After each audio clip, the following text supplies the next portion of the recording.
Hi, this is Adrian Larson, president of Pathlight, here with your Pathlight Insight. And with about 80% of S&P 500 companies having reported their first quarter earnings, I wanted to come to you with a little bit of a recap and actually talk about why the market right now is a little bit off script, giving the strength in overall earnings. So again, with those 400 plus companies having reported in the S&P 500, earnings growth for the first quarter of 2018 is coming in at roughly 25.7%. That's a ridiculously good number. Now, people will talk about it and say it's a one-time benefit from the tax cuts that were passed last year. And that's true. But then what we want to do is shift over to the revenue side. Revenue really can't be jiggered that much. It can't be manipulated that much, so it's a better measure of growth. And growth in revenue for the first quarter is coming in at 8.4%, which is the fastest top-line revenue growth since March of 2012. Companies are strong. The economic cycle right now is strong. Now, as we've looked at kind of why the markets haven't necessarily performed alongside this great estimate story or earnings story, and as you know, if you've listened to us in the past, we believe that ultimately stocks follow the trajectory of earnings, so we should feel that these earnings should drive stocks higher. What we had kind of in the end of 2017, in the fourth quarter, was a very strong end of the year. So we pulled a little bit of performance, we believe, into 2017, with the fourth quarter being up 6%.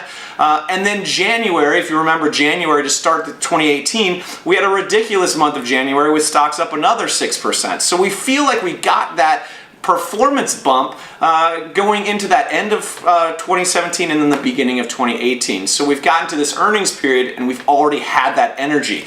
But when we look at kind of where the S&P 500 is trading now, it's roughly flat on the year for 2018. And it really comes down ultimately to we've become a little bit scared about the global growth story. You've started to have a few chinks in the armor, a few cracks in that story.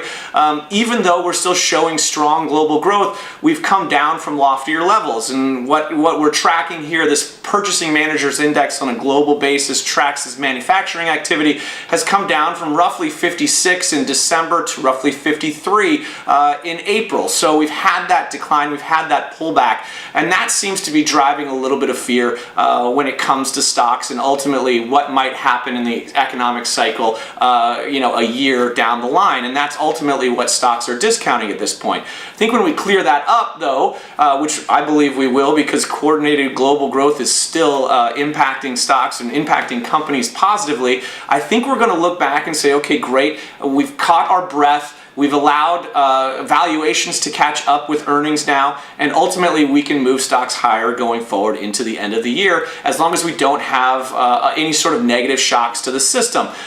We've moved our price-earnings ratio on the S&P 500 down from what was an 18 times multiple in the end of 2017. We're now at a much more reasonable 16 times multiple if you look 4 quarters forward from where we are right now. And then actually, if you look at 2019's estimated earnings numbers, we're looking at a 15 times multiple. It gets us right back into what has been our historical multiple. So it's actually giving value investors like us some chance to actually look at this and say we are in a fairly valued or actually even a value-oriented market, and we can start looking at it and being positive about picking stocks again and moving forward into the end of the year. If you have any questions about what I'm talking about today, please don't hesitate to reach out and we'll go ahead and talk about whatever you need. Take care.